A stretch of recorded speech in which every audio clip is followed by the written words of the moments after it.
प्रयोजन दं बेवहाय गासै एमएलए आरो मन्थ्रिफ्रानो आरो बिसिनि माने मा होनो सोद्रोमाजों लोगोसे बिसिनि माखासे स्टाफफोर बेवहाय थायो गासै सेक्रेटारियेट आरो आसाम विधान सभानि अफिसार मावथि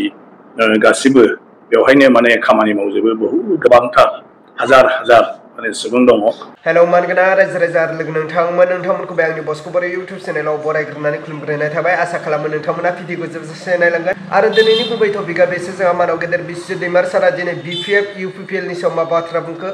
आरो बिजेपिआव हाबनानै बिस्वजित दैमार सारा जोंनि बर' हारिनि थाखाय मा खामानि मावखो आरो बेसेबां सैथो खामानि मावखो आरो बेसेदि जौगानाय खामानि मावखो बिनि बिषय जोंहा बिस्वजित दैमार सारा गोख्रोङै खेंफोरथि होदों आरो बिपिएफ आरो इउपिपिएल नि सायाव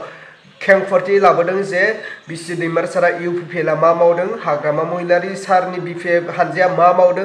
बिनि सायाव खेंफोरथि लाबोदों। रायजो राजा लोगो नोंथांमोना नायलांबानो जाबाय जों मानाव गेदेर बिस्वजित दैमार सारनि बिबुंथिखौ। प्रयोजन दं बेवहाय गासै एमएलए आरो मन्थ्रिफ्रानो आरो बिसिनि माने मा होनो सोद्रोमाजों लोगोसे बिसिनि माखासे स्टाफफोर बेवहाय थायो गासै सेक्रेटारियेट आरो आसाम विधान सभानि अफिसार मावथि गासिबो बेवहायनो माने खामानि मावजोबो बहुद गोबांथार हाजार हाजार माने सुबुं दङ जायफ्रा सिकित्सानि बेलायाव बायह्रायाव माने गुबुनफोरखौ डिस्टार्ब होनाय बायदि जायो आरो बेखायनो बेवहायनो बेखौ खालामनो हायोबा मोजां होननानै मोनसे केयार सेन्टार माने सेबा केन्द्र बे हिसाबै मेडिकेल गायसननो सानो आरो आङो 3-4 दाननि गेजेरावनो बे मेडिकेलखौ गायसनग्रोदों आरोखि आसाम आयेन आफादनि सेबा केन्द्रखौ जेराव दा आल्ट्रासाउन्ड खालामनो हायो आरो गासै ब्लाडनि माखासे जिथु कमन माने जेंनाफोर बेखौ बेवहायनो टेस्ट खालामनो हायो आरो बाखि स्पेसियलिस्टफोर बेवहाय फैबाय थायो आरो माखासे निगाजि डक्टर नार्स कम्पाउन्डार बेवहाय दंजोबो दा गोरलैयैनो मानसिफ्रा बेवहाय आसाम विधान सभानि आरो आसाम सेक्रेटारिनिल' नङा बायह्रानि मानसिफ्राबो इमारजेन्सियाव बेवहाय चेकआप खालामजाफैनो हायो नायजाफैनो हायो। बिनि उनाव सभानि न'खौ लुफुंनो नाजादोंमोन आरो गवा मैदा हानानै बेखौ बेखेवनानै होनाय जाबाय। जोंहा आसाम आयेन आफादा एबा आसाम विधान सभाया माने ब्रिटिशनि समनिफ्रायनो दङ आरो बिनि गासै जि प्रसिडिंफोर बेफोर गासिबो जोंनि विधान सभानि लाइब्रेरियाव दङ नाथाय गोबां माने मा होनो बेफोरो गाज्रि जालांनो माने हमबायमोन आरो जोबोद गोनांथार बेखायनो बेखौ डिजिटेलाइज खालामनायनि आङो माने सानदोंमोन आरो बे हिसाबै राहा लानानै डिजिटेलाइज खालामनाय जाबाय आरो गासैखौबो प्रिजार्भ खालामनो थाखाय दा बेफोरखौ स्केन खालामनायनि गेजेरजोंब्लाबो डिजिटेलाइज खालामनाय जादों आरो बयबो मोनथिनांगौनि थाखाय अनलाइन बेखौ मोननायनि राहाखौ जों दा खालामबाय थादों बे हिसाबै आसाम विधान सभाखौ दा डिजिटेलाइज खालामनाय जाबाय। सभानि लाइब्रेरिया खालि एमएलए फोरजोंल' बाहायजानायमोन दा नाथाय आं बेखौ गासै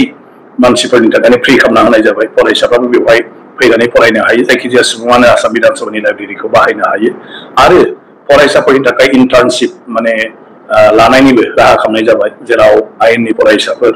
बा बेबायदिनो पलिटिकेल साइन्सनि फरायसाफोर बेनि अनगायैबो गोसो थानाय गोबां फरायसाफ्रानो बेवहाय दा इन्टार्नशिप माने लाफैयो माने आसाम विधान सभानि बा आसाम आयेन आफादनि बे लाइब्रेरियाव। आसाम आयेन आफादखौ आं दा बयनिबो थाखाय खुला खालामना होनाय जाबाय जायखिजाया समावनो आसाम आयेन आफादखौ फैनानै बेरायफैनो हायो एमएलए थाग्रा न'खौ नायनो हायो लांगोनाखौ नायनो हायो स्पिकार थाग्रा न'खौ नायनो हायो आरो बिनिफ्राय आसाम आयेन आफाद जग्रा जथुमसालिखौ नायनो हायो डिजिटेल लाइब्रेरिखौबो नायनो हायो थ' गासिबखौबो माने जायखिजाया सुबुंफ्रानो फैनानै बेखौ नायनो हायो। जों गोबां मोनसे राहा लादों बेवहाय दा जायखिजाया कलेज एबा स्कुलनि फरायसाफ्रा फैयोबा बिसोरखौ टटेलि जों गाइड खालामनानै गासिबखौबो दिन्थियो आरो इन्टारेक्सन प्रग्राम जोंनि अफिसारफ्रा खालामो आरो जुदि मालाबा बेवहाय बुंथिगिरि बा लेङाइ बुंथिगिरि दङब्ला बेजोंबो मोगा-मोगि खालामनानै इन्टारेक्सन खालामनाय जायो जाहाथे आयेन आफादनि सोमोन्दै बिसोरो मोनथिनो हायो। आसाम आयेन आफादनि गासै बाथ्राफोरखौ जाहाथे बयबो गोरलैयै मोननो हायो बिनि थाखाय जोङो आसाम लेजिस्लेटिभ लाइभ मुंनि मोनसे मेडिया माने माबाखौ बानायनाय जादों चेनेलखौ बानायनाय जादों टिभि चेनेल आरो जे जिनिसा पर्टेल आसाम विधान सभाखौ बा आसाम आयेन आफादखौ बिनि जथुमनाय गासैखौबो जोङो लाइभ खालामो बेखौ आरो बेखौ जोंनि आसाम लेजिस्लेटिभ एसेम्बलि लाइभजों लिंक खालामबानो नुबाय थायो। बिनि अनगायैबो जों दा गावहानो स्टुडिअ बानायनानै बेवहाय आसाम आयेन आफादाव जेफोर माने माखासे गोनांथार बिलफोर फैयो जेंनानि सायाव बा माखासे थांखिनि सायाव सावरायो बेफोरनि सायाव टक श' गोरों मानसिफोरजों बेवहाय टक श' खालामनानै बिनि गोनांथिया मानि थाखाय बे बिलखौ लाबोदों बेजों माबायदि मुलाम्फा जानो हागौ आरो मानसिफ्रा बे माने आयेननि सायाव माबायदि जेंनानि मोगा-मोगि जाबाय थादों आरो बेफोरो माबोरैहाय फोसाबनो हायो बिनि सायाव माने बिनि टक श' जेराव सरकारनिफ्राय मन्त्रि बिथांमोनहा बिनि सोमोन्दै फोरमायगोन आरो बिनि सायाव MLA आरो गुबुन रोंगौथि गोनां सुबुङा गावबा गावनि अपिनियनफोरखौ होगोन आरो बेनि उनाव बेफोर बाथ्राखौ लानानै जाहाथे आयेन आफादाव माने जथुमलायनायाव बयनिबो बाथ्राफोरखौ नायजोबनानै साबसिननिफ्राय हामसिन आयेनखौ जाहाथे दानो हायो आरो माबाफोर गोरोन्थि दङबा बेखौ फोसाबनो हायो बे थांखिजों बे लेजिस्लेटिभ आयेननि बेबस्थाखौ खालामनाय जादों। अब्ला मानगोना रायजो राजा आरो लोगो नोंथांमोनाथ' थारैनो खोनाखाबाय आरो बुजिखाबाय जोंहा मानाव गेदेर बिसि दैमार सारनि बिबुंथि आरो बिसि दैमार सारा दिनै स्पिकार जानानै बर' रायजो राजाफोरनि थाखाय आरो मा खामानि मावखो आरो हस्पिटालनि बागै मा खामानि मावखो आरो आल्ट्रासाउन्डनि थाखाय मा खामानि मावखो स' बिसि दैमार सारा दिनै गोबां मोजां मोजां कन्टेन्ट होनानै जोंनो बेखेवनानै खेंफोरथि होदों रायजो राजा आरो लोगो नोंथांमोन। स' नोंथांमोनाबो थारैनो बुजिखाबाय आरो खोनाखाबाय।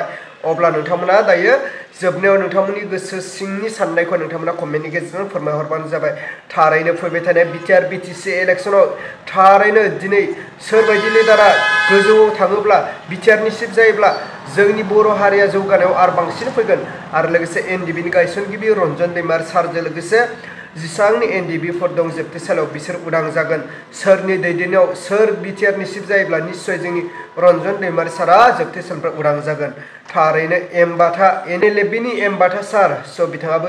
जोबथेसालियाव जोबजाहैनानै दं बिटिआर गोरोबथानि गेजेरजों। स' रायजो राजा लोगो नोंथांमोना थारैनो बिनि बिसय कमेन्टनि गेजेरजों फोरमायहरबानो जाबाय। अब्ला आं दिनै भिडिअखौ बेखिनियावनो फोजोबबाय। भिडिअखौ मोजां मोनोब्ला लाइक खालाम आरो चेनेलखौ मोजां मोनोब्ला साबस्क्राइब खालामनानै होबानो जाबाय।